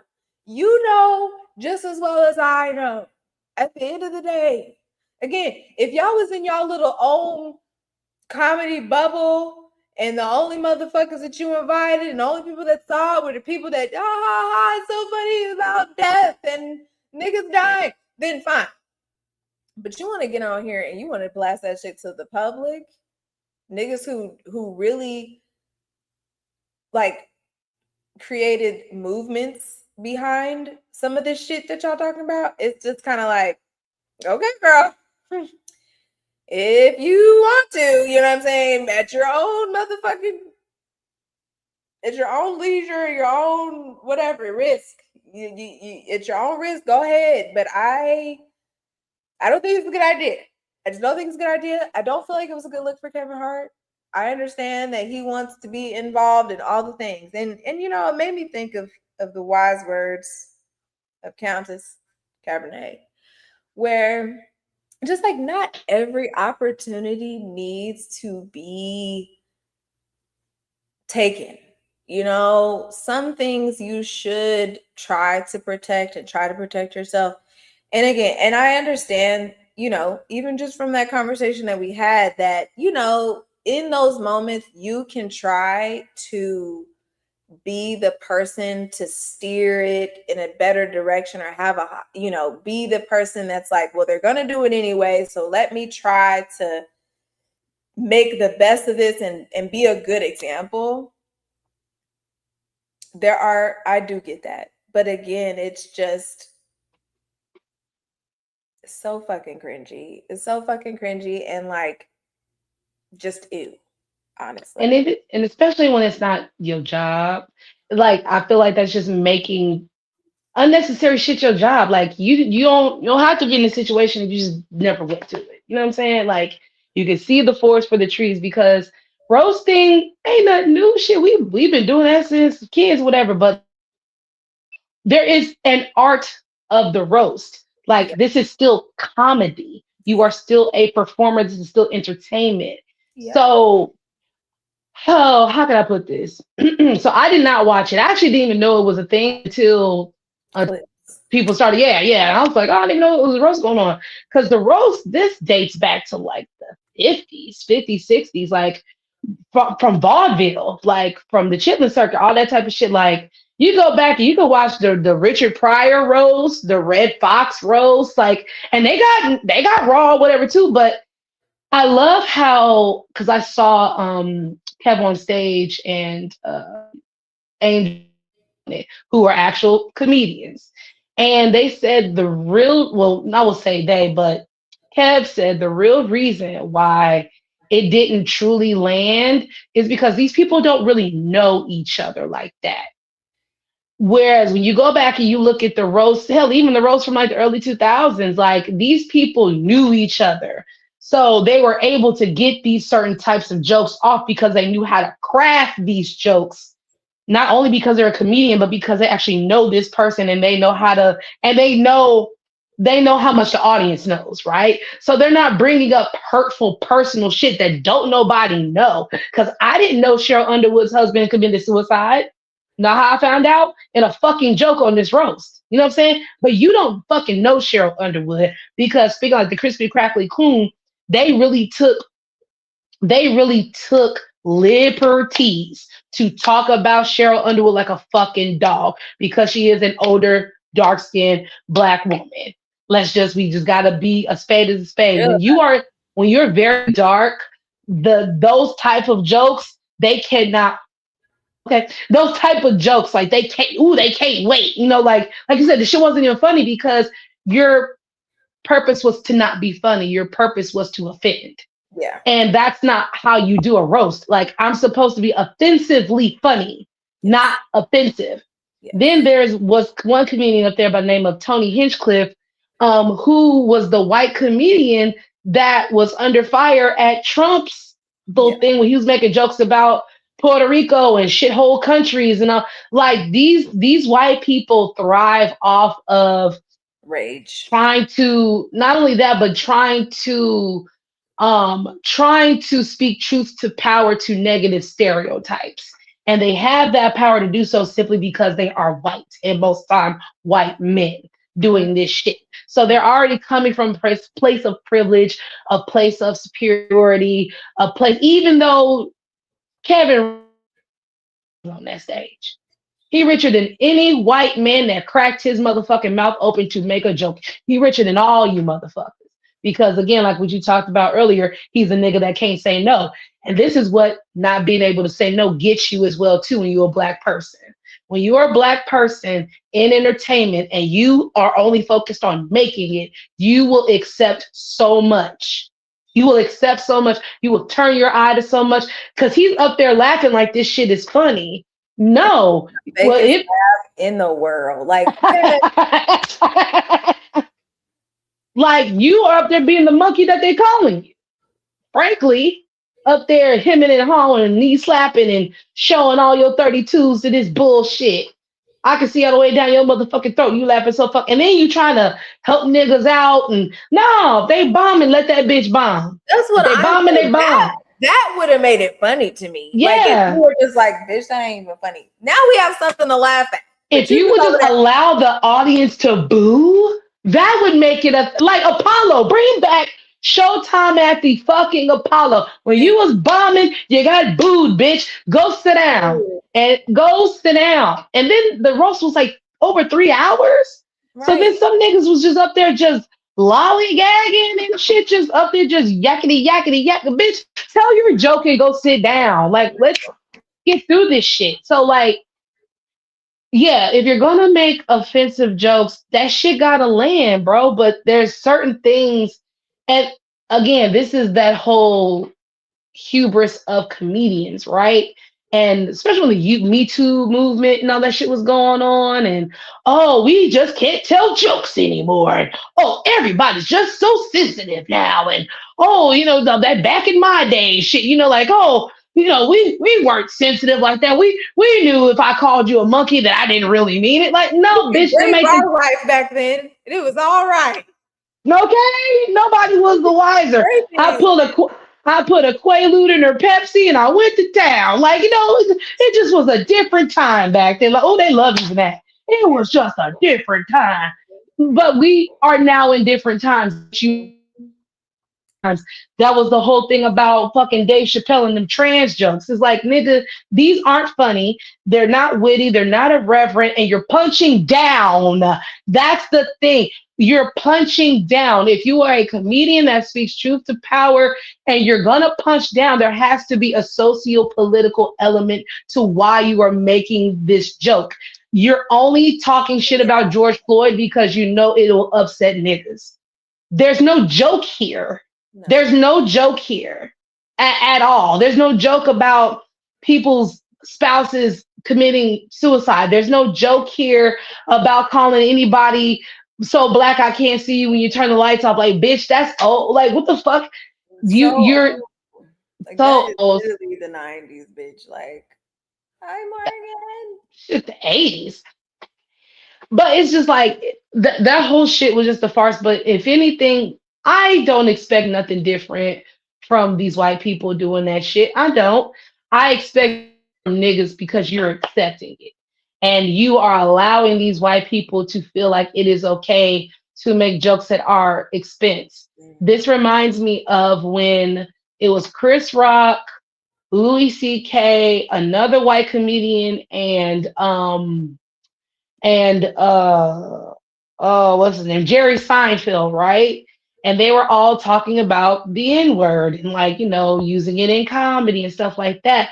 And so, Chris, he used it all the time. Louis C.K. said he's only done it like very sparingly, but there was a point to him doing it. And I think because other white guys kind of like indifferent, but fuck it, the Good old Jewish Jerry. man, Good the old Jerry. Jewish man was the only person that said, I don't feel the looking need to very do that. defensive. He was just like, Yeah, he was just, and what's when the- you confuse a white man with racism, right? Okay, hello. that's just like they literally broke Jerry's brain because Jerry was just like, that's not, It's not funny. but because he don't want nobody to call him the K word. You feel Right. what I'm saying? Like everybody got a slur, but it's about respect. Yes. I can make fun of you the way you grew up, your hairline, a movie that bombed. I could make fun of them deals that didn't go through. I can make fun of all those things. But when I'm making fun of your children, I'm making fun of your wife, or I'm making fun of, and I don't know you. Yeah. And I don't fucking know you. Because in order for me to make jokes like that, I have to know you because I have to set this up in the type of way Yeah. that you can respect as a comedian. You're just out here talking about black monkey and hanging them from bonsai trees, and you making jokes about lynching. We talking about Really? Yeah, we talking about the roast because so it's just I really take more umbrage with black people when it comes to shit like this because they gonna do that. The system has made them comfortable to do so. You don't have say to, yeah, because as some fucking, and then they didn't even write the shit. All these jokes were written for these people. I think like maybe Davidson wrote his shit. Shout out to Pete Davidson because he got that Tony bitch. And he got Kanye. And I was like, yeah, whack him again. Cause I ain't forget the shit you did to Pete Davidson and Kim K when that bitch was trying to break up with you, ho. I ain't forget that. I was always on Pete Davidson's side when it came to that shit. So you had like you had certain comedians that actually wrote their shit, but there's like a handful of them. Everybody else up there on that dance who was an entertainer, a ball player, they didn't write that shit. So you had a team of whites and maybe a black or two write all this incendiary, racist, ridiculous ass Not shit, and you funny. just up not funny, and you just up there showing the back of your cap teeth. And I can't. This is why the fucking chud builders of the world feel like they can go around and do what the fuck they doing. That's why Nick Fuentes feel like he can just up and make a platform and say what the fuck he want to say because ragging on black people is good business. Yeah. It's big business. It's always booming. Well, and to their point, like, yes, are we sensitive? Maybe, but we have good fucking reason. We have good fucking reason to be sensitive about some certain shit. You can't call us sensitive when you never fixed the problem. Like that's that gaslighting shit. Don't fucking call me sensitive, bitch. You're being offensive. You are going out of your way. I'm not talking to you when I say, but you're literally going out of your fucking way. And then you want to sit up here and gaslight me. And that's like the guy talking about, oh, you chimping out. I'm not fucking chimping out when you're walking up to me with a weapon and you're degrading me and I don't know you from Adam. That's not being fucking sensitive. We're not being sensitive when we sit up here and we tell you motherfuckers stop calling us nigga.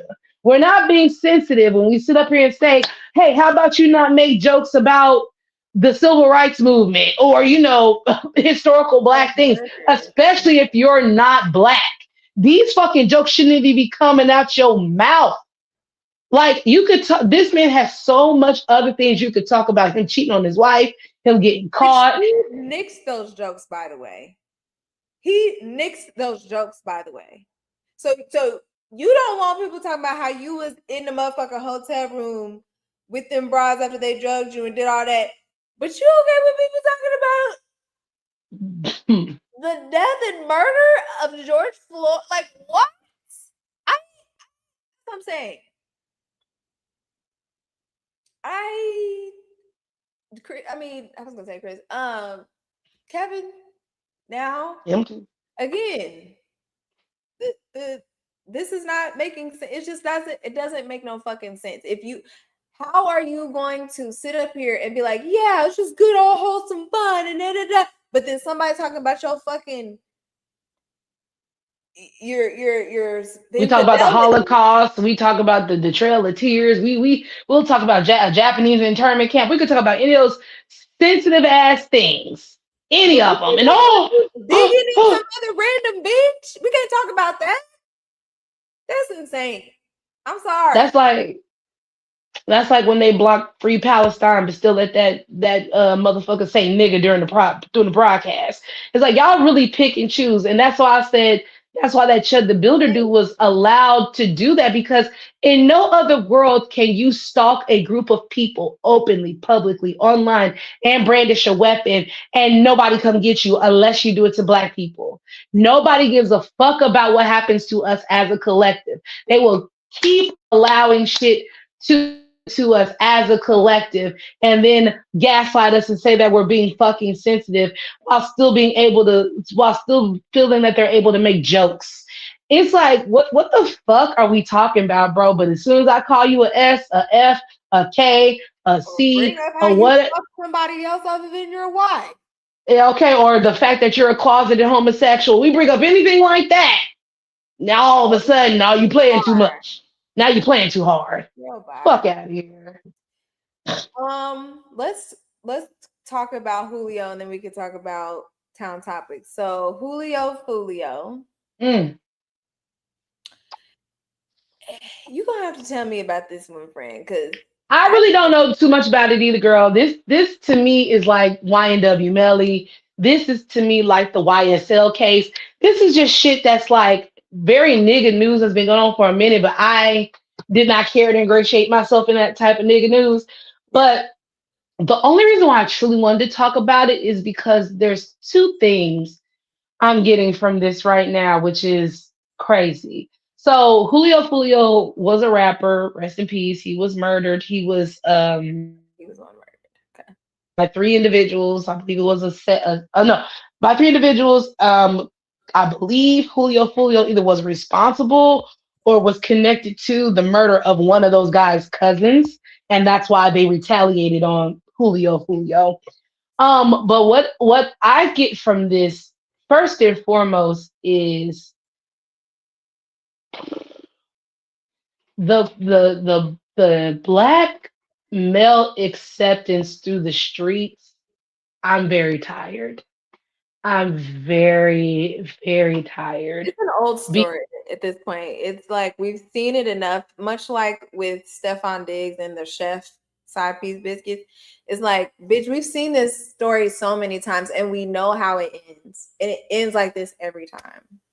I just want my young black men to finally wake up and free themselves from Yeah. the plot. Yeah. Because, you know, and I hate to because it makes me sound like an old lady or whatever. And y'all know I'm not anti-black, but we have to be honest. There has been a culture of fronting for a long time, and it has made a lot of young black people, not even just young black boys, a lot of young black people feel like they have to be somebody that they not, somebody that they was never really get. Yeah, exactly. We have these black people, these young black people who grew up in these situations who feel hopeless, and they have no, and I won't say no, but they are hard pressed to listen to, you know, the good words around them of, you know, go to school, don't do that, you ain't got to do that.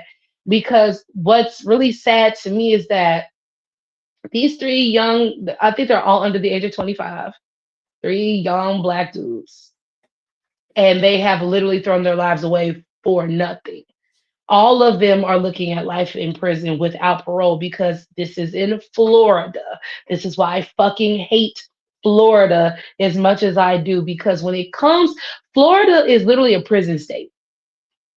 Florida is a prison state. Obviously, Alabama, Florida, Georgia, Alabama, and Mississippi, that whole little line right there, that whole little stretch, these are prison states. These are prison states for black impoverished people, and that's all they see you as.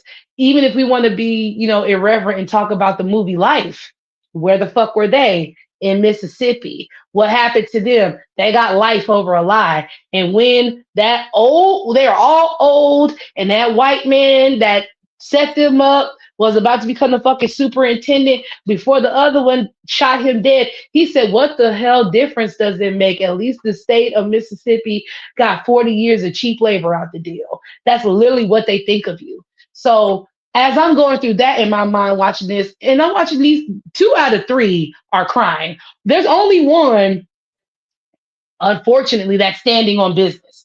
He don't give a fuck. He is not remorseful. He is not crying. He's smirking. Done what he had done, and that's a failure all on its own right there, to where you are so disconnected to where you have no remorse for taking life.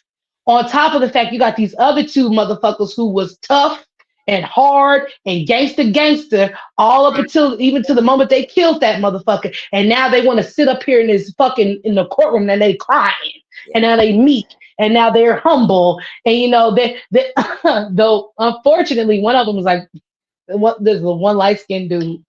They started showing pictures of him like, right, and regular kid, regular, smiling with his mom and shit.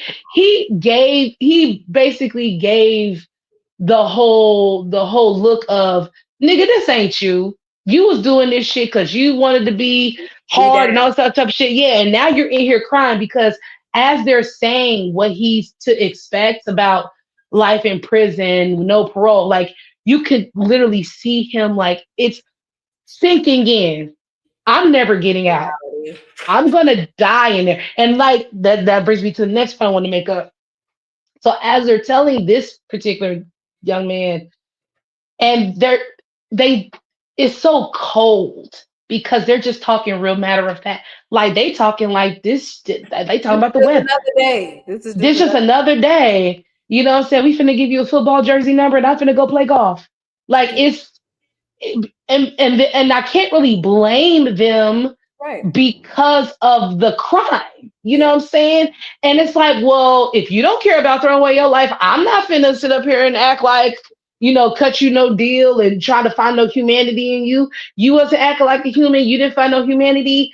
Because the way that they was getting at him on the stand, like, oh, well, did you have any problems when you went to go get the gun? Did you have any problems when you went to go to the car? Did you have any problems when you stood over Julio and unloaded? I mean, they were like, and as the way that they're talking to him, he's just like, oh my God, oh my God. Oh, like you can just literally see, and I feel so bad because you fell for the trick.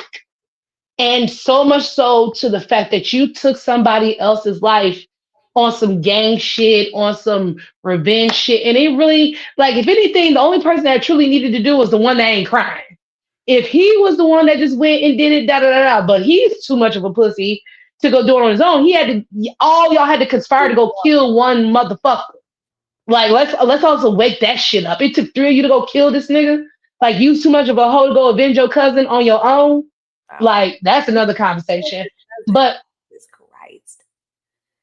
as they're breaking it down to him and they're telling him all this shit, then the other part gets to me about how ready they are to help them throw their lives away. As they're talking about, you'll never get out, you'll always be, because he basically said, once you are in intake and you are assigned your number, you'll never be called your name again in life. You will always be called that number. And when you die and we put you in that bag and we put a toe tag on you, it'll have your number on it. You will be a number until the day you die. And that's when, I'm surprised he didn't start crying right then, because it looked like he was about to just like, it really broke him at that point. Yeah. But the way that they framed it was basically like, yeah, he's young. Our prison population is aging out. We're going to need young people like him to basically do work, sweat labor, sweat equity. That's what they boiled you down to sweat equity, nigga. They're waiting on you to go bust bricks and make license plates and go clean up the highway for the rest of your natural fucking life. They don't give a fuck about. And the thing is, y'all understand racism. Y'all claim to understand racism. You claim to understand white supremacy. Definitely modern day slavery. That's because that's all it is. This is literally slavery. They repackage slavery because they want you to believe that there is no hope for you. So you can go out here and do these things so they can make money off of you. You have to be you have to be your own person to say, you know what? No, that's not me. And I think that's another reason why I really appreciate Kendrick Lamar and people like him. Some or like what's my other dude's name? Ben Staples and shit like that. Like these are people that got they respect, got they stripes. They understand the streets, but they are not quote unquote street niggas. They do what they have to do to survive, but they're always here to tell the tale, tell the caution. Even Jay-Z, like, I did it, so hopefully you ain't got to go through it. Like, when you are in a position where you are where you're in your environment, but you're not of your environment, and you are man enough or woman enough or person enough to be like, even if you do engage, I'm only going to engage in this for so long. You have an exit plan. You have a strategy, or you know you have enough respect to where niggas aren't pressing you about not being in gangs and shit like that. But you got homies, you got affiliates. You know how all this shit goes. So much so to where you understand that these my people. I'm a real ass nigga, but I'm strong enough to fall, not to fall, to fall victim to the pitfalls. And that's where I need more of my Black youth to start aiming this, especially ones who are in these dangerous situations. And I know it's easier said than done because it's all fucking psychological. But at the end of the day, when you see what the result is and you have enough time to save yourself, do that. Fucking do that. Like, there's so many Black men who were born in the 70s, 80s, and 90s who didn't think they would live to see 21, whether it be death or jail or whatever, or being paralyzed, can't walk again because they got shot in the spine or whatever the fuck. You know what I'm saying? Now you want to sit down and get your education because you're forced to, because you're in jail. Ain't nothing else the fuck for you to do. On top of the fact that they try to make jail like motherfucking Disneyland. They trying to make it to where you motherfuckers want to come back and stay and maybe fuck on that nigga that you know what I'm saying? Like it's to the point where they're making it's so it's foolish how easy it is to go to jail. It's just foolish how easy that is. And you want to sit up here and get your clout and your clicks say like cuz said about the Pooh Shiesty shit. You niggas is putting your shit up on the internet. I was gonna say that, you know, much like you said, I forgot what we were talking about, but Black people and our respect, that is such a sensitive topic because that is why a lot of us fall victim to any of these traps, is because we are desperately trying to gather that respect and have it, and we, much like how we took the word nigga and have been able to garner some sort of respect for it and things like that, they do the same thing with gang culture, except that white people, or the system rather, is like, oh yeah, no, you're not. Well, no, thanks for making going to jail cool too, right? Because that is how you can now get respect amongst your people. Mm. And that is really where the trap lies, because I understand, especially as a young Black man, that is literally like the only thing that you feel like you have. You don't have any money, you don't have any, you know, land or whatever, but at least I can have my respect. And even if it is just the complete fucking wrong way to get it, at least I got it. And that's what's just so fucking sad, because at the end of the day, number one, this idea of respect that you have is not real. That is not real respect. And number two, now you're dying or being put in prison for life over a fake ass idea, over an idea that's not even real and it's not even who you are. And so it just really, it's just so disheartening and heartbreaking because while again the crime is just heinous and everything like that, it's like you understand it as a Black person because this is the only way that they're able to get respect or feel that they're getting respect. It starts internally, like you said, with Kendrick Lamar, with Vince Staples, people who are able to give themselves, able to respect themselves by not being, you know, victims to this fake ass ideology or whatever. Exactly. What are they trying to prove to people? They're trying to prove that they deserve respect. Mhm. And instead of just proving it to yourself, you know, because again, if you have enough self-respect to say, you know what, I'm really not a gangster, let me find my thing. Let me actually find my thing that, number one, fulfills me and keeps me out of trouble. And then maybe I can get, you know, some external recognition, respect, or whatever the case may be. But it just sucks because that's why, you know, we're craving respect in a way where now we're just in this crazy warped universe where not only are we disrespecting ourselves, but we're willing to die over it. We're They willing to literally die. say, "I'm willing to die about my respect." Like that's literally a saying with this generation. Like, I'm willing to die over my respect. Like, And to your point, yes, back in civil rights and all that shit, perfect example. Because yes, we don't have a lot of respect externally amongst these other folks. But again, that's where we have to, like people in the civil rights era, be able to give our own selves respect and learn how to function in the external disrespect in a way that now you ain't got no choice but to respect me.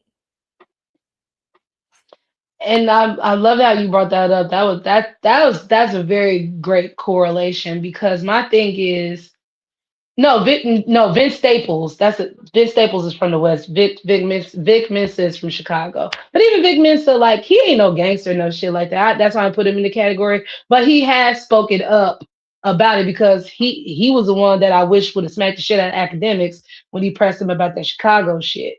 But also to that respect, right? Oh dang, what's I gonna say?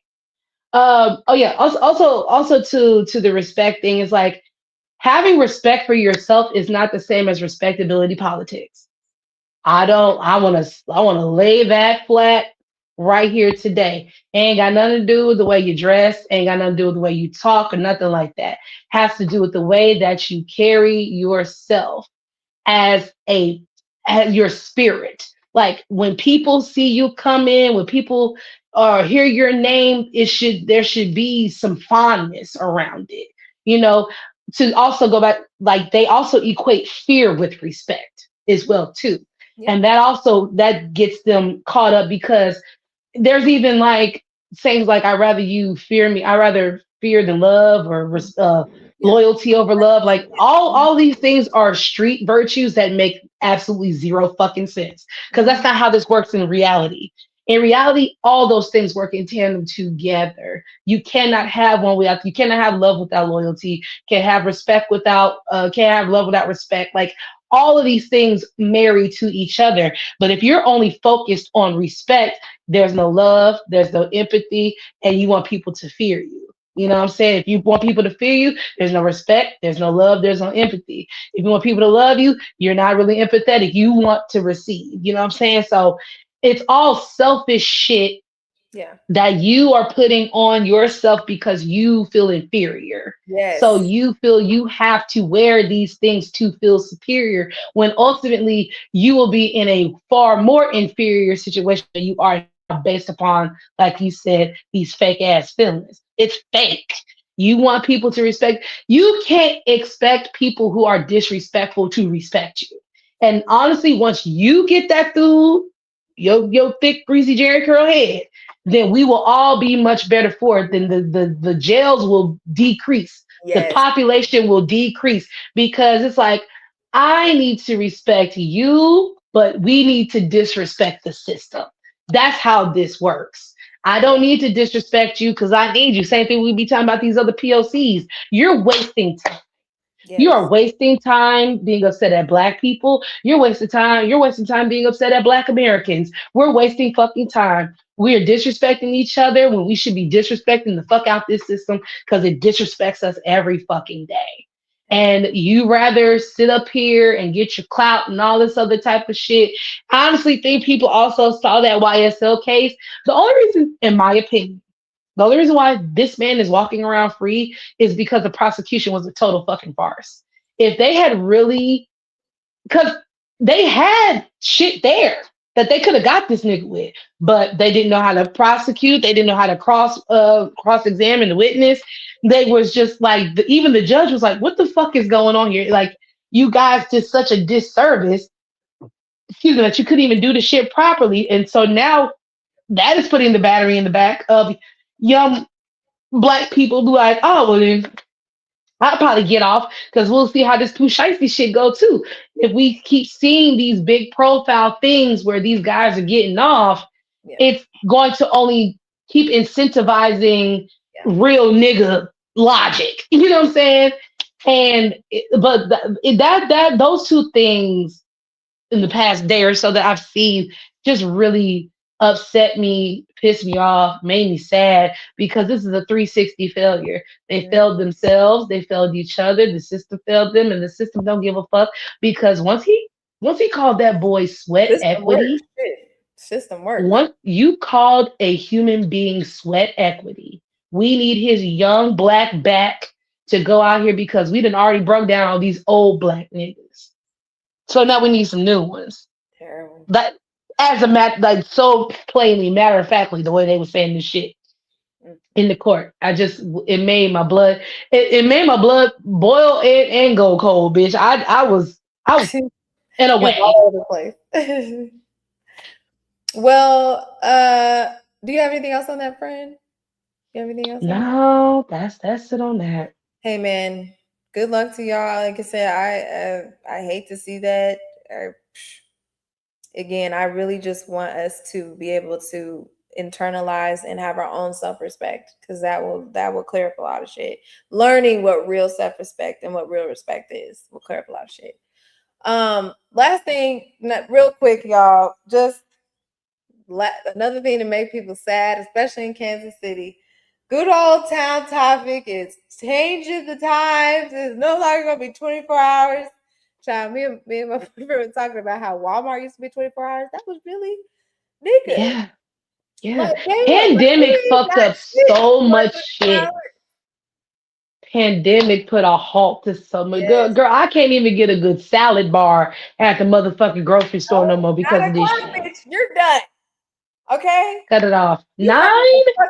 And bitch, and I'm talking about home over in Missouri, because bitch, over in Kansas, you got a good 8 o'clock. You got to 7:45 before that door is closed. Okay.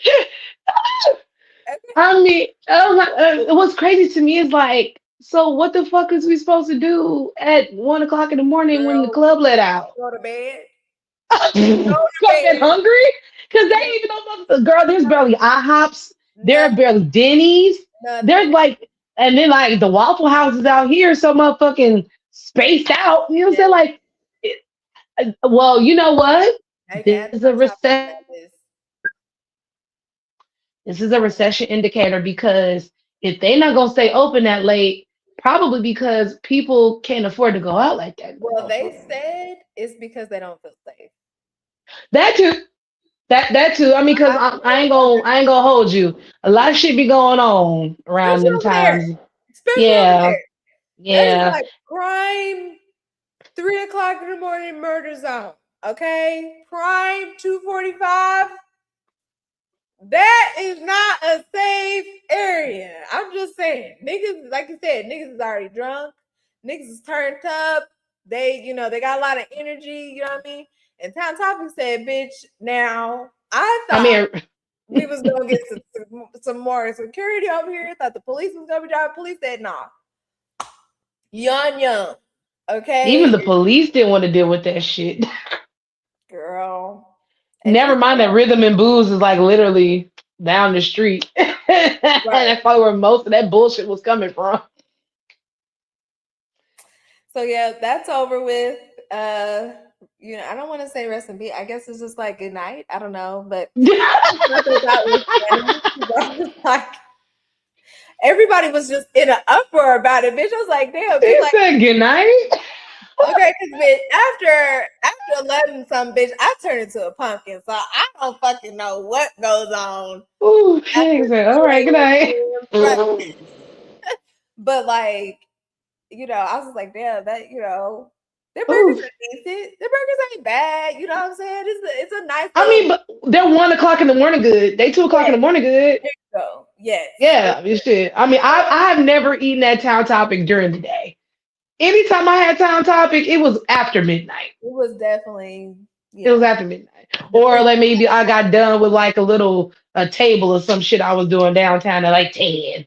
So like it's always been nightfall when I eat that shit. Because quite frankly, I don't think it tastes good during the day. I think it only tastes good at night. Fair enough. Fair enough. Yeah. R.I.P. Bring back Checkers. Bring back White Castle. Fucking take Hardee's. Get Hardee's the fuck out of here, bro. We don't want it. I can't, like I told you the other day when you came help me with my car, I was like, how the fuck is this Hardee's still open? Like this Hardee's is still Hardee's in North Kansas City. How the fuck are y'all still thriving with these dry ass sandwiches? Dry. I don't know. Elbow, child. Just, like nothing, no juice, no nothing. Go ahead, take that away. Who else can you take, child? Take it. You might as well take A&W. A&W need gone. Yeah, I don't. Get out of here. Y'all didn't need to partner with Long John Silver's. We still like Long John Silver's. We didn't need you partnering with Long John Silver's. You can really get the fuck on, like, bro. And girl, I had no Long John. You know what? Long John do sound good. That's not bad. Sound good, actually. Good old hush puppy. You know what I'm saying? They be having the stuffed crab and shit. Give me them two fish with some fries, nigga. I'm tearing it up. Seafood on a budget. Hello. Love it. Well, I think that wraps this week up. Yes. Quite a fucking week, bitch. I saw shit. I was like, oh my God. So much to talk about. Then we didn't get to come here on Tuesday. So it's just really, it's just really jam-packed. So make sure y'all go in and comment on all of the topics that we had today. Shout out to Morgan, okay? Always coming through for us. Shout out to Bisma, I think that's how you say the name. So yes, we love you guys. We appreciate you all. I suppose we'll get on up out of here, but make sure you check us out on Sundays. We have some lovely chocolates. And that finally came. Okay. And so we're super excited about those. And with that said, my name is Jasmine J, aka the Wine Goddess. I am Kiki, the Countess of Cabernet, and you have had just the sip, and we will taste you later. Bye.